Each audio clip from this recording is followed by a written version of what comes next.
મન એવ મનુષ્યાણામ કારણમ બંધ મોક્ષયો. મન છે એ મનુષ્યના બંધન અને મુક્તિનું કારણ છે. હરેક જીવાત્મા પોતાના મનથી જ નક્કી કરે. જો એક તો વાનર હોય, એક તો એ વાનર છે, વાનરને પાછો કોક મદિરા પાય.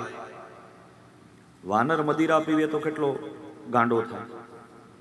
એક તો વાનર, એમાં મદિરા પીધી, એમાં ભૂત વળી ગયું. બોલો નારાયણ. એક વાનર છે, એમાં એને મદિરા પીધી, એમાં એને ભૂત વળગ્યું, એમાં પાછો વીછી કરડ્યો. બોલો નારાયણ.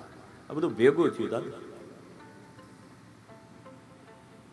એક વાનર वो अपने आप में ही चंचल होता है. જીવનું આવું જ. એક તો કળિયુગમાં આવ્યો. આ સતયુગ નથી, આ ત્રેતા નથી, આ દ્વાપર, આ કલી છે.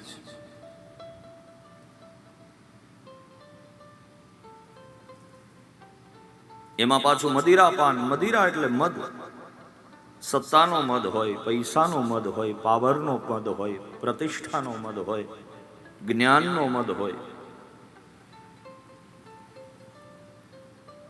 એમાં પાછું વળગાડ વળગે. યદ્વા તદ્વા ભવિષ્યતિ આવું લખ્યું છે.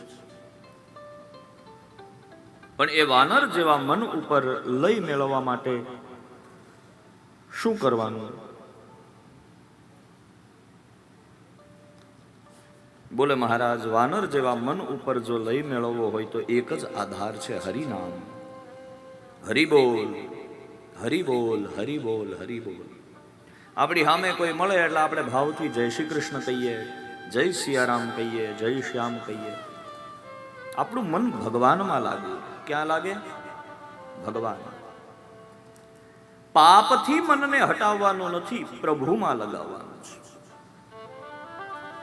જે જીવાત્માનું મન ભગવાનના ચરણોમાં ચોંટ્યું છે, ડોંગરીજી બાપા એવું કહે છે, એને પાપથી બચવાની જરૂર નથી, એને કળિયુગથી બીવાની જરૂર નથી, દુષ્કર્મથી એને ડરવાની જરૂર નથી. ખાલી મારા લાલાને ભજો. હું જ્યાં ક્યાંય જાઉં, મારા લાલા મારી સાથે હોય. ખાલી લાલો તમારી ભેગો હોય ને તોય તમારામાં બહુ ફરક પડી જાય. તમારા કર્મ સુધરી જશે. તમને 24 કલાક એવું લાગશે કે લાલા મારી ભેગા છે. ભગવાનને પકડી રાખો. પાપ કરે પ્રભુજી મિલે, પાપ કરે સુખ હો,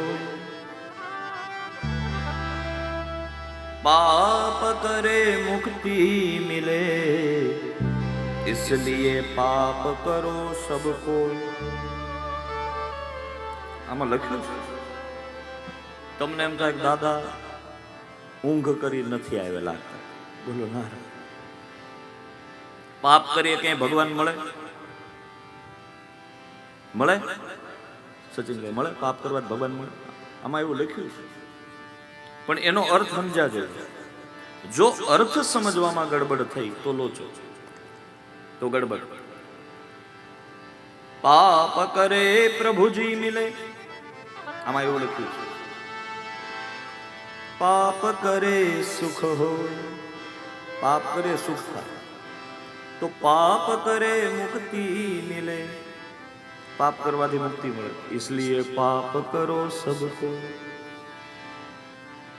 આમાં અર્થ સમજાજો. વ્યાકરણ ભણવું એટલે જરૂરી છે. શબ્દ એવો છે, પાપ કરે પ્રભુજી મિલે. પા એટલે પાँव,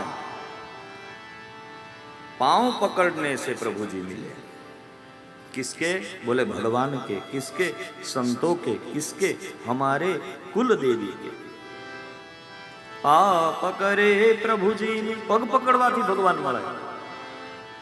પાપ કરે સુખ હોય, પાવ પકડવાથી સુખ થાય. પાપ કરે મુક્તિ મિલે, એનાથી મુક્તિ મળે. માટે પાપ કરો સબકો. પાપ પકડો એમ, પાપ કરો નહીં, પાવ પકડો. કોના પગ પકડવા એ પણ એક બહુ જવાબદારી વાળું. અત્યારે માણસ જ્યાં ત્યાં હોય ત્યાં બધે પગે લાગતો ફરે છે, એ પાછું ખોટું. પેલા એને જોવો, એને સમજો, એને વિચારીને એના ચરિત્રને પગે લાગ્યા જેવું હોય તો જ પગે લાગો, બાકી મસ્તક ઝુકાવોમાં. તમારું મસ્તક એ જ્ઞાન છે, અને એ જ્ઞાન જ્યાં ત્યાં ફગાવતા ન ફરો. જ્યાં ઉચિત લાગે એમ લાગે કે આ ઠેકાણું છે, પગે લાગ્યા જેવું તો જ લાગો. હું તો કહું નમોજમાં પગે જ ન લાગો કોઈ. આ વ્યાસપીઠ સત્યની પીઠ તમને સાચી અને સારી સલાહ આપી. નહીતર કળિયુગમાં તો આમાં ખબર જ ન પડે, કારણ કે રંગે રૂપે બે એક.